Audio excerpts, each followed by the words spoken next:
Yes, ma'am. Okay, thank you. Good morning. My name is Onika Sipulu. I'm from Right to Care. And thank you so much, my dear, for the presentation. It was wonderful. But I've seen in your presentation you said the other service that you're providing is bullying from primary school. I'm not sure whether you also are including there, because most of the bullying also happens in secondary school. And we have seen, and now it's increasing as we are looking at what is happening in secondary schools. I just want clarity in terms of that. I'm Sergeant Joy Klaba from SAPS.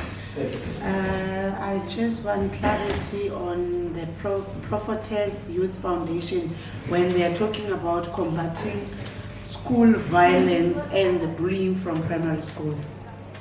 Referring to kids, talking to kids who bully other kids. Are they aware that there are teachers who bully kids, like name calling? There are things there in schools, like children who have big hearts, who have big eyes. They start calling you by that name. Children start calling you by that name. Are they also touching the subject that teachers also bullying kids? Thank you. I'm going to try to answer all the questions as clearly as I can. So our foundation, we have two programs in the primary schools, which one of them that I'll be focusing now is the bullying program as well as the crime prevention program. So we are not experts in the field. We are all of us here have great passion. So what we do, we have a lot of stakeholders or partnerships.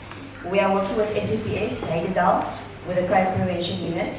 We are also working with criminologists, with psychologists, with social workers, and especially with the University of the Free State, where I'm from. I'm working there.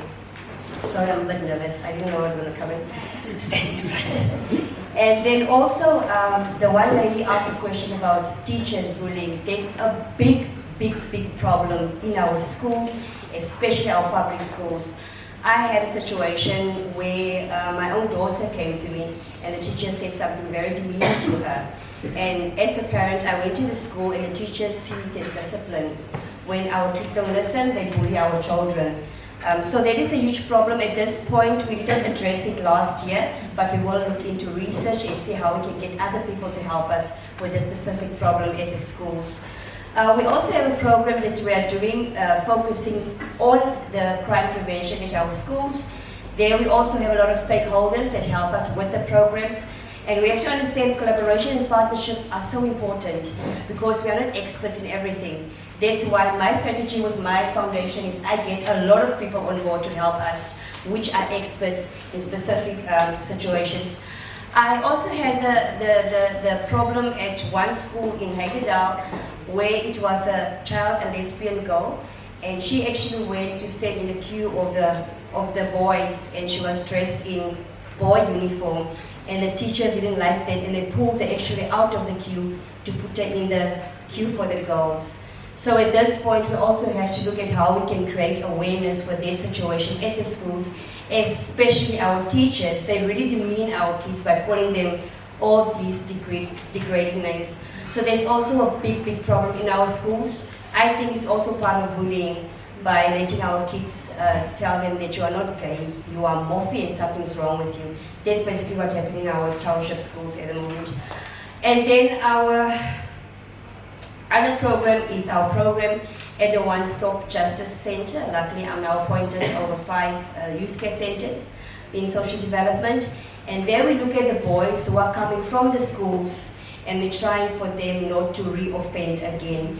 And also you won't believe it, even in these One Stop Justice Centers, we also have problems with sexuality, with boys degrading each other. So basically with our foundation, to summarize, I think I went all over the place. But to summarize, with us, we get a lot of stakeholders on board.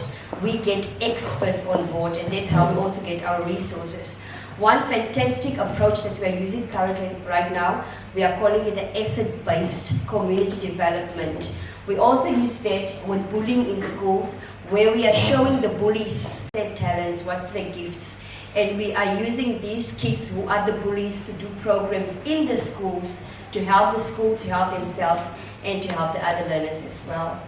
I hope I answered all the questions. Thank you so much.